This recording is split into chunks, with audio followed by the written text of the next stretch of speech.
a le sentiment, quand on entend tout ça, que notre société et puis la plupart des établissements bancaires aussi ont encore une image du cancer qui date d'il y a 30 ans. Alors comment est-ce qu'ils peuvent jouer, ces établissements bancaires, un rôle d'innovation dans notre économie, dans la société, à travers des solutions d'investissement qu'elles offrent? Et puis est-ce que vous avez des exemples à nous donner de la manière de faire? Bonsoir, merci pour cette question. En y réfléchissant, j'aimerais d'abord faire un préalable. On a beaucoup parlé de prêts. Je suis totalement incompétent pour vous parler de prêts. Je suis banquier, mais je ne fais pas de prêts. Mais quand on parle de prêts, on parle de capitaux. Et sur les capitaux, je peux peut-être vous donner quelques exemples qui vont dans le sens d'essayer de contribuer à solutionner certains des problèmes qui ont été évoqués. Au fond, le raisonnement qui pourrait être un raisonnement constructif serait celui de ne pas faire appel au système, on vient de l'entendre, mais plutôt à l'acteur, et d'essayer non seulement de faire appel à l'acteur individuel, mais d'essayer de rassembler les acteurs qui, eux, peuvent quelque part changer les conditions dans lesquelles ces problématiques se développent, ou précisément les solutions ne se retrouvent pas. Je m'explique. Si vous allez demander à une banque de vous faire un prêt, encore une fois, je n'irai pas beaucoup plus loin parce que j'en fais pas, si vous demandez à une banque de faire un prêt, vous adressez à un banquier. Et je pense que vous avez probablement plus de chances d'avoir un dialogue constructif dans la réponse positive à un objectif d'emprunt si vous vous adressez au banquier que si vous vous adressez à la banque. Pourquoi ?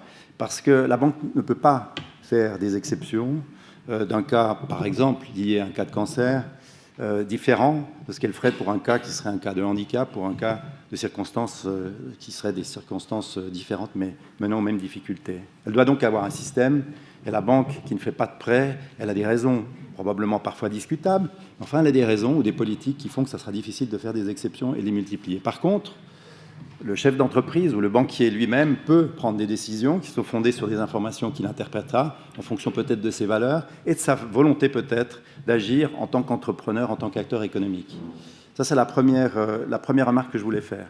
La deuxième remarque, c'est celle qui consiste à parler de responsabilité sociale.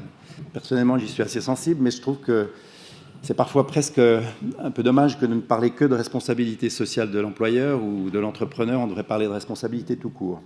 Et si je prends le cas de la responsabilité d'une institution financière, je pense que l'une des responsabilités, c'est de bien comprendre quels sont les problèmes qui peuvent se poser dans ce genre de situation. Un des problèmes, c'est probablement aussi d'essayer d'allouer le capital ou l'investissement dans des causes ou dans des investissements qui, eux, peuvent contribuer à résoudre les difficultés qui sont rencontrées par ces individus dont on parle.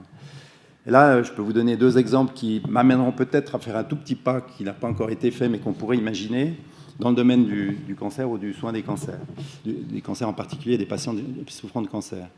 Nous avons dans notre maison, depuis 1860, une prêt et ensuite une relation extraordinairement étroite avec une institution extraordinaire qui s'appelle le CICR. Je dis 1860 parce que l'institution a été créée en 1863 et en 1860, nous avons été parmi les premiers financiers à nous préoccuper de la question des blessés de guerre et nous avons récolté pour ce qu'allait devenir le CICR les premiers fonds qui lui ont permis d'exister.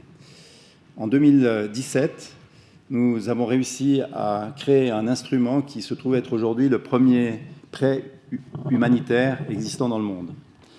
Et si on a créé un prêt humanitaire en dialogue avec cette institution, c'était pour aller dans le sens de solutionner un problème qui est aujourd'hui un problème simple, qui est l'écart entre les besoins de financement des grandes causes humanitaires, telles que par exemple celles poursuivies par le CICR, et les financements dont ils disposent, qui sont essentiellement des financements publics aujourd'hui.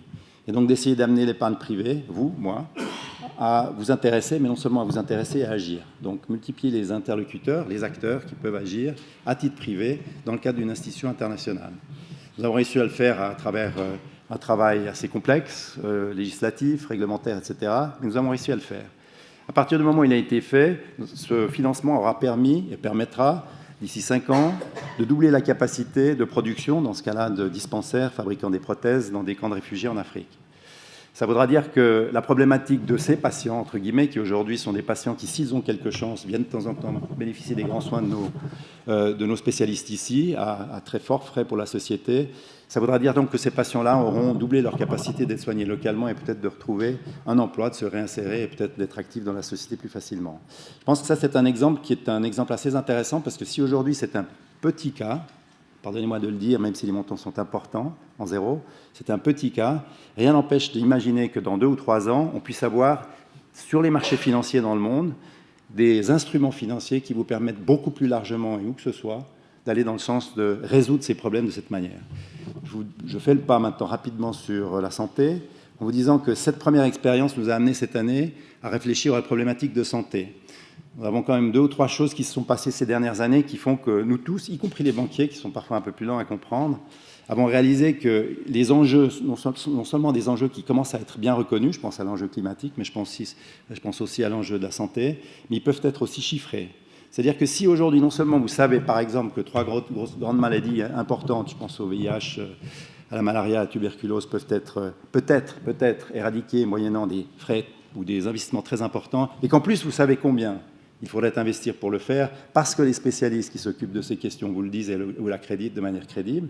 Alors à ce moment-là, il ne reste plus que la responsabilité à prendre que d'essayer d'agir dans ce sens-là. Nous avons donc, par exemple, décidé de la prendre dans le domaine de la santé publique en disant, sachant qu'il faut tant de capitaux pour les 3 prochaines années pour essayer d'aller dans le but d'éradiquer ces maladies, comment pouvons-nous y contribuer? Et donc nous nous sommes alliés au Global Fund, qui est donc cette institution présente à Genève, très importante et reconnue comme référente dans ce domaine, pour essayer de créer un instrument qui sera le même instrument que celui que nous avons créé pour peut-être le CICR ou peut-être un autre, et qui permettra de multiplier pour le cas de ces maladies-là, les moyens à disposition. Et j'en arrive à la problématique, puisqu'on m'a demandé quelle contribution ou innovation le secteur financier pourrait avoir, éventuelle qu'il pourrait avoir pour la cause dont on parle ce soir. Nous avons la chance d'avoir pas mal d'initiatives qui sont aujourd'hui très philanthropiques, et tant mieux, dans le domaine des infrastructures à mettre à disposition des personnes qui souffrent ou qui sont patientes de ce type de maladie, et donc des infrastructures qui leur permettent déjà d'alléger soit les frais ou soit la période de réinsertion. Essayons donc d'essayer de aussi mobiliser les capitaux, qui soient privés, mais à ce moment-là, peut-être pas nécessairement philanthropiques, pour essayer d'encourager la multiplication de ces exemples. On a à Genève, par exemple, chez nous, 2 très très bons projets, dont un est présents ce soir ici, qui vont prendre forme cette année dans le domaine de la réinsertion des patients. Et je pense que ce sont des bons exemples à essayer de mettre en œuvre, avant même d'aborder la question difficile de comment convaincre une politique de crédit d'une banque de changer ses critères pour pouvoir faciliter ce cas, qui est un cas individuel, certainement triste et dramatique, mais qui va rester un cas individuel par rapport à comment essayer de mobiliser de manière plus générale nos collectivités, les acteurs, y compris les financiers, pour alléger cette difficulté. Voilà quelques remarques que je voulais faire sur ce sujet. Merci beaucoup.